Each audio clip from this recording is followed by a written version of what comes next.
சிம்ம ராசிக்கு இந்த 2024 வந்த சனி பயிற்சி எப்படி இருக்குன்னு பார்த்தோம் அப்படின்னா, கண்டிப்பாக வந்து 7வது இடத்துல கூடிய சனி வந்து 8வது இடத்துல வந்து அஷ்டமத்து சனியாக வந்து சிம்ம ராசிக்கு வரனால, ஒரு ஜாப் விஷயங்களில் வந்து பெரிய ஒரு மாற்றம் உருவாகும்.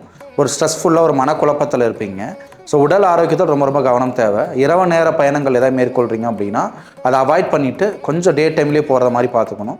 அதே நேரத்தில் பார்த்தோம் அப்படின்னா, புதுசாக வந்து எதாவது லேர்ன் பண்ணணும், கற்றுக்கணும்னு சொல்லிட்டு நீங்கள் கற்றுட்டு இருப்பீங்க. பட் அதுலேயும் வந்து பார்த்தோம் அப்படின்னா, பெரிய ஒரு முன்னேற்றம் இருக்காமல் ஒரு கற்றுக்க முடியாத ஒரு சூழ்நிலை, அதில் ஒரு தடை தாமதம் ஏற்பட வாய்ப்பு இருக்குது.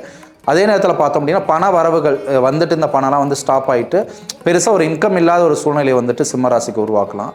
அதே நேரத்தில் பார்த்தோம் அப்படின்னா, சிம்ம ராசிக்கு பார்த்தோம் அப்படின்னா, குடும்பத்துலேயும் பார்த்தோம் அப்படின்னா, எல்லாத்துக்குமே உடம்பு சரியில்லாமல் போகக்கூடிய சூழ்நிலை வரும். ஸோ சிம்ம ராசியில் இருக்கவங்க ஒரு குடும்பத்தை பற்றியும் ஒரு கவலை கிரியேட் ஆகும்.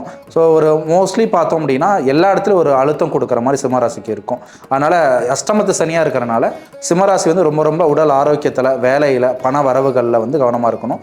யாருக்கும் ஜாமீன் கையெழுத்து போடுறதோ, இல்லை வந்துட்டு லோன்ஸ் வந்து அதிகம் வாங்குறதோ இல்லாமல், கொஞ்சம் சேமிப்புகள் ஆல்ரெடி இருந்துச்சுன்னா அதை வச்சு மெயின்டைன் பண்ணிவிட்டு கொஞ்சம் வந்து கவனமாக செயல்படக்கூடிய ஒரு காலமாக இந்த அஷ்டமத்து சனி வந்து சிம்ம ராசிக்கு இருக்க போகுது.